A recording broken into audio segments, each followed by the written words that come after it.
Bonjour à toutes et bonjour à tous.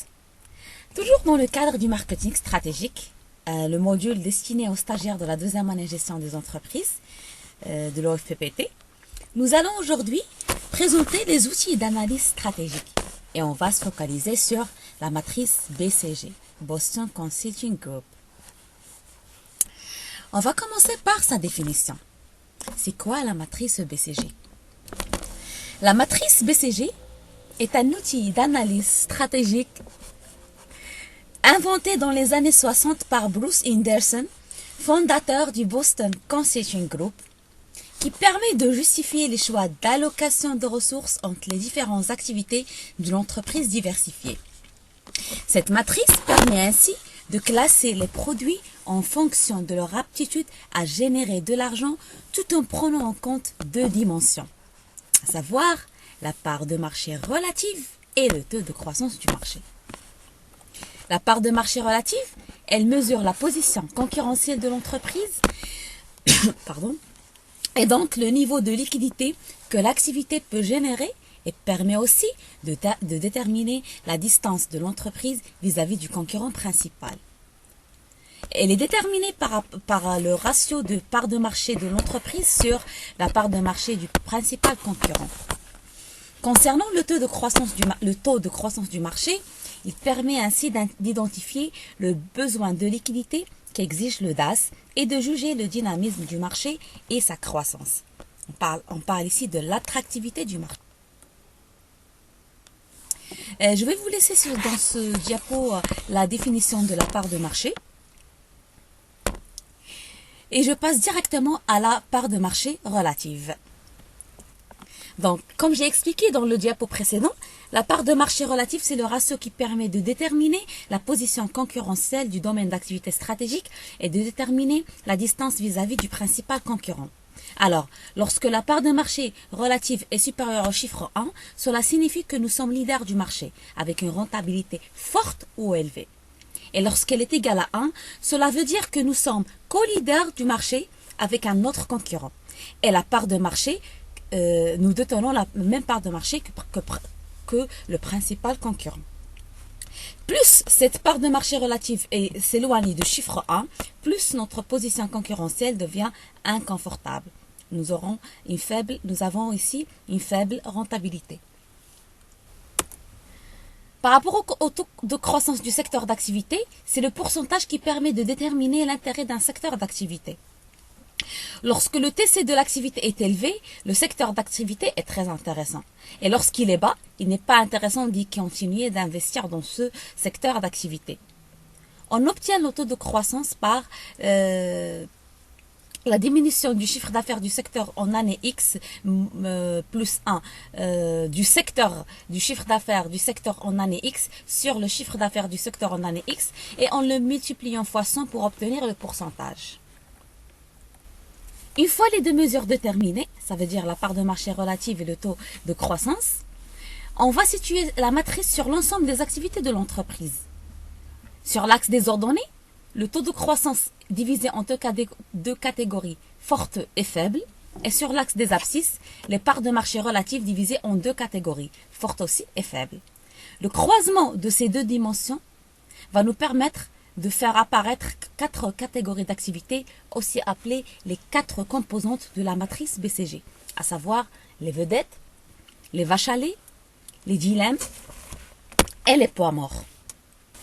Quand vous voyez sur la représentation graphique de la matrice, nous avons 4 composantes. Nous avons l'axe des ordonnées et l'axe des abscisses. Et le croisement de ces deux axes nous donne 4 activités ou 4 composantes. Commençons tout d'abord par les vedettes. Les vedettes, ou aussi appelées les enfants à problème, les vedettes aussi appelées les stars, comme vous voyez, la star ici, ou étoiles. Donc, il se situe là où la croissance du marché est élevée et la part de marché, elle est aussi élevée. Les vedettes, ils consomment beaucoup d'argent, mais rarement beaucoup de retour. Il est recommandé d'investir dans les vedettes et ils sont les premiers produits à mettre en marché. On peut dire finalement que ces vedettes peuvent devenir des vaches à lait s'ils maintiennent leur succès. Je vous donne l'exemple de la société Apple qui a pour vedette les iPhones. On passe au dilemme. Les dilemmes se situent là où la croissance du marché est élevée, comme vous voyez ici, l'axe du taux de croissance du marché, il est élevé, et la part de marché, elle est faible. La part de marché relative, elle est faible. Ces dilemmes consomment beaucoup d'argent, mais ramènent peu de retour, contrairement aux vedettes. Il est conseillé d'investir les dilemmes si le produit a le potentiel de grandir. Ils sont souvent comparés à des enfants à problème. D'ailleurs, on les appelle dilemmes ou enfants à problème. Cependant, ils ont le potentiel de devenir des vedettes. Pour l'entreprise Apple, toujours comme exemple, leur dilemme, c'est les iPads. Et ceci est dû à la haute performance des iPhones, de nouvelles fonctionnalités avec plus de support et une stratégie de vente directe pour l'aider à atteindre son plein potentiel. Passons maintenant aux vaches à lait. Les vaches à lait se situent là où le taux de croissance du marché est faible et la part de marché relative elle est élevée. Comme vous voyez sur le graphique. Ces vaches à lait, ils servent à payer la dette de l'entreprise, ils couvrent les frais administratifs, ils financent aussi les recherches et le développement, ils servent aussi au paiement des dividendes des actionnaires. Ces vaches à lait génèrent assez de liquidités en transformant les points d'interrogation, c'est-à-dire les dilemmes, en vedettes. Pour la compagnie Apple toujours, leur vache à lait est le Mac.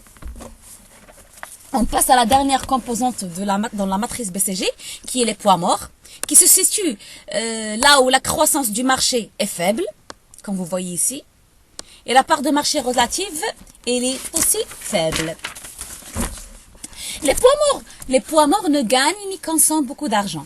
Ils sont considérés comme des pièges, puisque les entreprises ont beaucoup d'argent d'investir en eux. C'est un piège pour les entreprises. Ils ont investi beaucoup d'argent, mais pas de retour. Mais ils ne rapportent quasiment rien en retour. Et ils sont les candidats les plus principaux à la cession.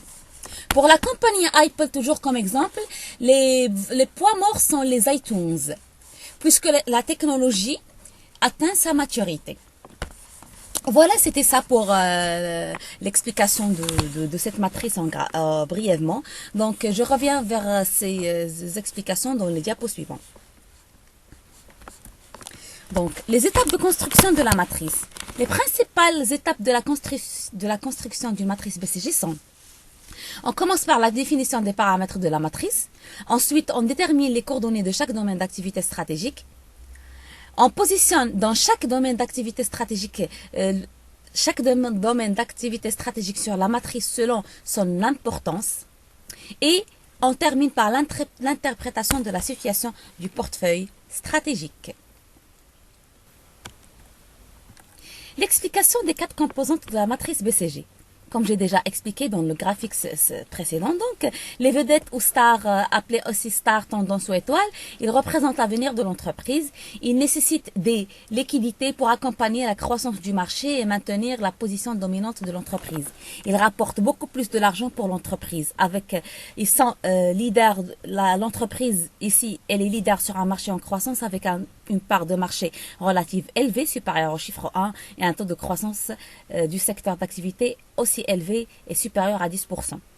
Concernant les vaches à lait, le produit a atteint une bonne notoriété, il dispose d'une clientèle captive et il est conseillé de récolter les fruits de l'investissement. L'entreprise ici est positionnée comme leader sur un marché mature avec une part de marché relative élevée, supérieure au chiffre 1, et un taux de croissance du secteur d'activité faible, inférieur au chiffre à 10%. Concernant les dilemmes, ces produits ou services sont fortement concurrents et ne dégagent pas de profit. Ils nécessitent des liquidités et des investissements importants pour améliorer le positionnement concurrentiel de l'entreprise. Ils peuvent devenir des vedettes et en cas de succès, c'est-à-dire s'ils s'acquièrent une position concurrentielle forte sur le marché. Les dilemmes peuvent devenir des poids morts en cas d'échec. L'entreprise se positionne ici comme challenger sur un marché en croissance avec une part de marché relative faible, il est inférieur au chiffre 1, et un taux de croissance du secteur d'activité élevé, il est supérieur à 10%. Concernant la quatrième composante, la quatrième et dernière composante qui est les poids morts, aussi appelé le canard boiteux, les activités ne contribuent ni aux bénéfices ni à la croissance de l'entreprise, comme j'ai déjà expliqué, et ils sont positionnés sur un marché en déclin et fortement concurrentiel. Le produit poids mort est très éloigné du concurrent principal.